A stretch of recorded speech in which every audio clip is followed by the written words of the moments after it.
Desde que as medidas de isolamento social entraram em vigor, os conflitos familiares também aumentaram.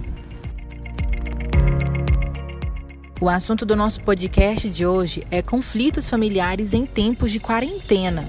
E quem vai conversar com a gente sobre esse assunto é a psicóloga Michele dos Santos Branquinhos. Ela é formada pela Universidade Católica de Goiás. Eu sou a Marinalva Sampaio e vou contigo em mais um podcast.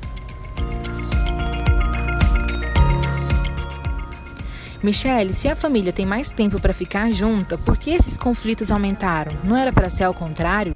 Sim. Isso é um ponto muito importante para nós na psicologia, porque a convivência familiar na quarentena coloca os laços da família à prova. O isolamento familiar, esse isolamento das famílias em casa, imposto pelo novo coronavírus, obriga todos a redescobrir novas formas de se relacionar e conviver. E aí tudo fica mais intenso e desafiador.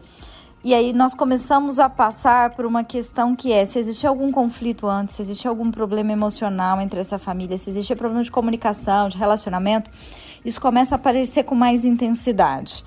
E aí nós vamos começando a entender que a família está vivendo momentos de crise, porque a convivência excessiva e de forma abrupta está colocando à prova os relacionamentos. E se há dificuldade, agora essa dificuldade aparece de forma real e muito clara e às vezes até agressiva, porque é constante a convivência. Nós fugimos dos problemas o tempo todo e agora nós não podemos mais fugir desse problema. Como evitar esses conflitos? Essa é uma questão que eu respondo sempre, porque para os meus pacientes, as pessoas que me seguem nas redes sociais, e ultimamente nós temos falado bastante sobre isso, sobre como evitar os conflitos em casa. E eu sempre gosto de citar 5 dicas, dar 5 dicas para que as pessoas consigam lidar com isso de forma clara. Primeira delas é que ter expectativas claras, expectativas reais. Que o outro entenda exatamente o que você espera dele e o que você quer. Pense no seguinte, os últimos conflitos que você teve, seja em casa ou até fora dele, isso vale para essa análise em casa e até em outros lugares também. As chances desses conflitos terem acontecido devido a um ruído da comunicação é muito grande. E isso acontece porque, em geral, as pessoas têm expectativas em relação às outras, mas por algum motivo elas não deixam claro o que elas querem. Tenha cuidado com isso e mantenha uma comunicação clara. Isso é importante. Daqui a pouco eu vou falar sobre isso de novo, mas as expectativas precisam ser reais. E entenda também que os outros têm limite e que muitas vezes eles não vão conseguir suprir as expectativas que você tem. Segunda coisa, diminua a velocidade da rotina familiar. Quando tudo em casa funciona cronometrado, toda vez que o inesperado acontece, uma crise vai aparecer. E nós não estamos incentivando que você e a sua família não tenham horários específicos. Mas nós precisamos entender que existe sempre uma margem de erro. Seja tolerante aos erros. E é interessante você pensar sobre isso. Terceira coisa, observe a maneira que você fala com as pessoas. Você pode ter criado aí na sua família alguns aspectos, mas cuidado, a forma como você fala pode fazer o outro entender errado. E se você não está bem, também deixe claro que você não está bem. E esse é o quarto ponto. Opte por revelar as ofensas e aquilo que te magoa. Tenha total consciência disso. Você pode até ter sempre uma resposta pronta para se defender e uma forma ríspida de falar. Isso é muito errado. Mas você pode optar por respirar fundo e não provocar e nem ceder à provocação. Falar sobre o que te magoou, falar sobre o que te deixou chateado e deixar também que o outro fale. Estar pronto para ouvir é extremamente importante. E por último, nós temos que aprender a ser flexível, porque nesse momento nada está sob nosso controle. Nós não temos controle de nada, a verdade é essa. E nós precisamos aprender a ser flexível e entender que vai ter coisas que vão sair do nosso controle. O mundo mudou. E o mundo não volta mais a ser como antes. Nós estamos construindo uma nova forma de viver. Então, isso é novidade para você, para o seu marido, para sua esposa, para o seu companheiro, para os seus filhos, para o seu pai, para sua mãe, para qualquer pessoa. E nós estamos aprendendo juntos a lidar com isso. Caso aconteça algum conflito, como podemos remediar a situação? Bom, a nossa ideia é sempre amenizar os conflitos, né? Tentar diminuir, mas é quase que impossível. Vai acontecer algum conflito. Sempre vai acontecer um ou outro. Porque quando se tem pessoas, se tem conflitos. A gente consegue amenizar, mas não eliminar todos. Então, se houver conflitos, tem que se aproximar. A melhor maneira de resolver um conflito familiar é tentar a aproximação. Conflitos podem gerar distanciamento físico e emocional. E é preciso a gente manter sempre conectado. Vamos tentar conectar com as pessoas. Essa aproximação pode ser feita de várias formas, mas a principal forma é pela conversa, pela comunicação. O objetivo é mostrar que você deseja uma reconciliação, então tente se aproximar. E também seja sincero. Não adianta jogar a poeira debaixo do tapete. Fale o que realmente aconteceu e tente conversar. Um ponto muito importante para resolver conflitos é pensar na empatia. Empatia é a capacidade de se colocar no lugar do outro, entender como o outro sente ou pensa. Então isso é importante, porque ninguém é perfeito e a gente consegue. E falando que ninguém é perfeito, aceite os erros e aprenda com os erros também, tanto do outro quanto o seu. Vamos aprender a conviver, expor nossos sentimentos e falar sobre isso. Pedir desculpas, pedir perdão também é muito importante. Lembro de uma fala do padre Marcelo, uma vez que ele disse que nós não pedimos perdão para dizer quem está certo ou quem está errado, e muitas vezes nós pedimos perdão para manter a relação.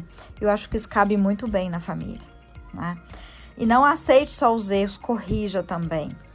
E uma coisa que é importante para resolver os conflitos familiares é não espere demais, principalmente se os conflitos são entre pais e filhos. Não espere demais. Eu sei que às vezes nós precisamos parar, esperar, porque estamos nervosos. Acalme, não resolva no calor das emoções, mas não espere demais, não deixe passar. Isso pode prejudicar. E se está difícil, busque um mediador. Um mediador pode ajudar vocês a resolverem os conflitos da melhor forma possível. Sabemos que uma grande porcentagem da população, Michele, sofre com doenças emocionais. Nesse período de quarentena, os sintomas podem se tornar mais frequentes? Sim. Nesse momento, os nossos problemas emocionais acabam vindo com uma certa facilidade, né? Para quem já enfrenta algum diagnóstico, já passa por alguma situação, nós acabamos lidando com isso de uma forma mais frequente. E uma porcentagem grande da população realmente sofre com doenças psicológicas. E os sintomas agora se tornam mais fortes, porque a partir do momento que a gente sai da nossa zona de conforto, ou quando nós estamos mais sozinhos, que esse momento tem acontecido, nós estamos isolados, nós ficamos de cara com os nossos problemas e os sintomas aparecem com mais força. Quando nós estamos em meio a atividades, trabalhando muito, fazendo outras coisas, saindo, viajando, acaba que nós esquecemos dos nossos problemas e não enfrentamos os nossos problemas com mais frequência. Por isso, eu gosto muito de citar que o caos revela quem nós somos. O caos, ele tira nosso chão e nos coloca diante do nosso problema. Então, é importante que nós consigamos analisar isso e tenha total consciência de que o tratamento que nós já fazíamos antes, temos que continuar. Se esse tratamento não acontecer, agora ele se torna mais importante e que a rotina que eu citei antes e o cuidado da saúde mental é imprescindível para que isso se resolva. A convivência em família pode aguçar essas doenças, Michele? Depende do que a gente fala de sintomas, né? Pode ser que sim, pode ser que não. Se essa família já é uma família disfuncional, com certeza, isso vai aguçar aí problemas que trazem um desconforto muito grande. Então, muita coisa pode acontecer. Nós precisamos estar em harmonia com tudo, né? Então, muitas coisas podem aguçar esse sintoma. O fato de não estar trabalhando, o fato dos espaços estarem misturados no mesmo lugar, que é em casa, a família em casa, pessoas lidando com os problemas uns dos outros, a falta de privacidade, a falta de uma rotina. Tudo isso pode aguçar os sintomas. E o convívio da família, sim, pode ser um tipo de gatilho, vamos dizer assim, para que os sintomas aumentem ou até que apareçam sintomas novos que antes essa pessoa não desenvolvia, agora desenvolve.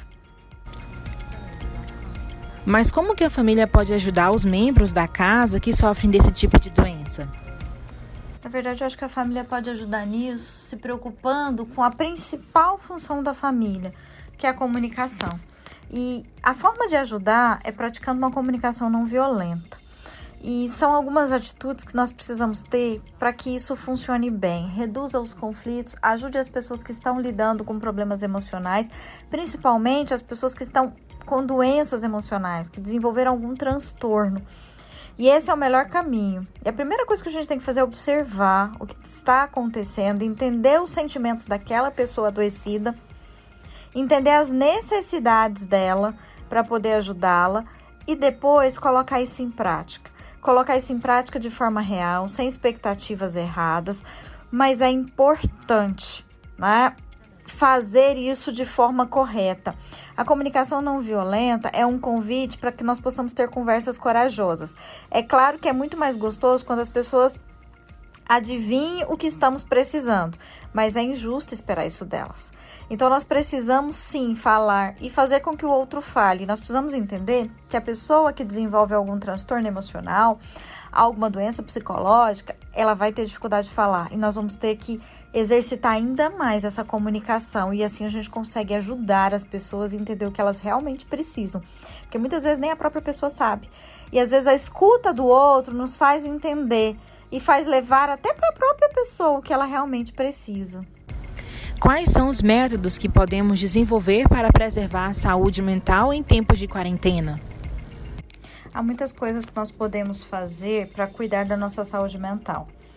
Mas, como nós estamos um pouco limitados por estarmos em casa, eu quero deixar algumas dicas assim mais fáceis. A primeira delas é ser realista. Para qualquer coisa que você queira ou precise realizar, é preciso adequar as expectativas geradas nessa idealização dessa atividade. Então, seja realista, que você diminui as frustrações e você diminui também as possibilidades de erro. Isso nos faz lidar com a emoção mais tranquila, né? Segunda coisa é estar próximo de pessoas queridas. Mesmo que não seja pessoalmente, mas por telefone, por vídeo, por mensagem, esteja próximo, esteja em contato com pessoas. Evitar o uso de álcool e de drogas. O uso excessivo de álcool pode ser degenerativo para o cérebro. E isso é muito sério. Nós temos que tomar cuidado com isso. Outra coisa é cuidar da nossa saúde física. Praticar exercícios físicos. Ter uma alimentação balanceada. Dormir bem. Isso é extremamente importante. Treinar a nossa mente é um grande exercício. E eu sou praticadora de meditação e gosto muito de indicar a meditação. Nós podemos fazer meditação guiada, outros tipos de meditação que podem nos auxiliar nesse momento que nós estamos em casa, que estamos mais isolados. Isso vai nos ajudar bastante. E o mais importante, nesse momento é importante ter uma rotina.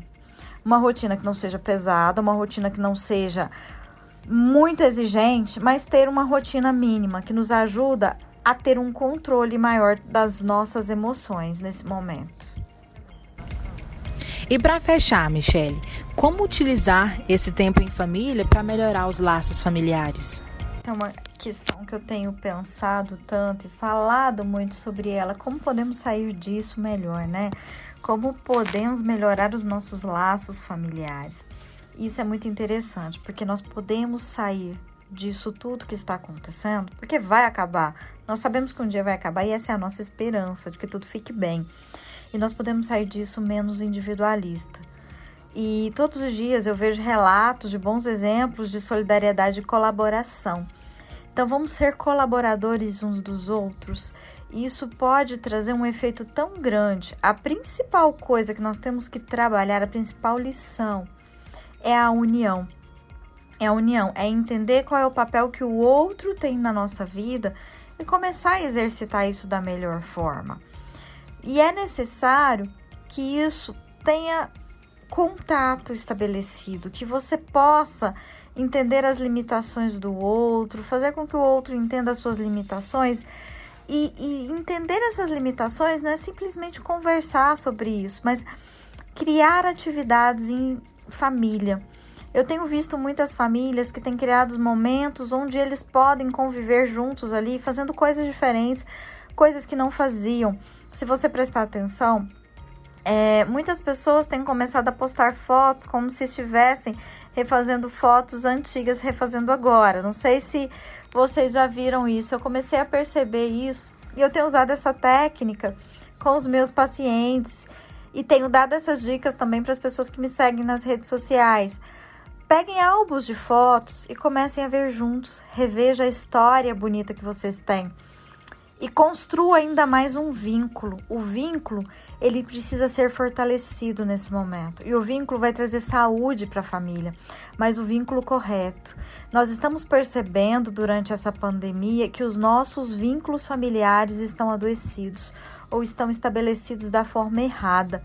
E se nós começamos a estabelecer os vínculos da forma correta, nós começamos a viver de forma diferente. E vamos sair dessa pandemia com aspectos familiares novos. Reveja fotos, reveja vídeos, conversem sobre situações boas, vejam o que vocês têm em comum e façam isso juntos.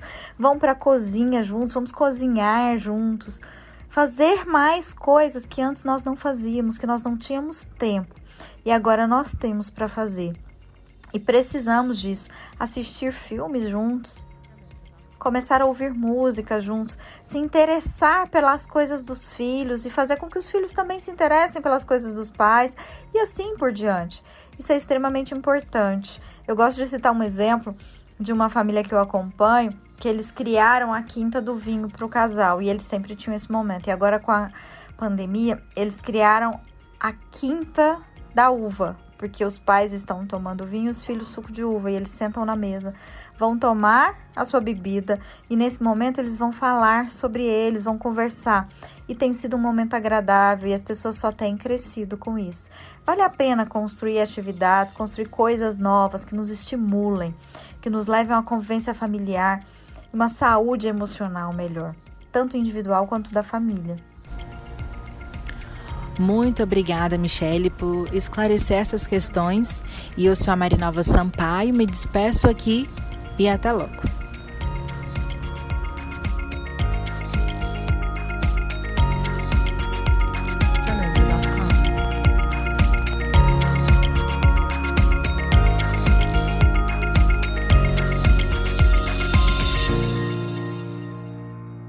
Jamendo.com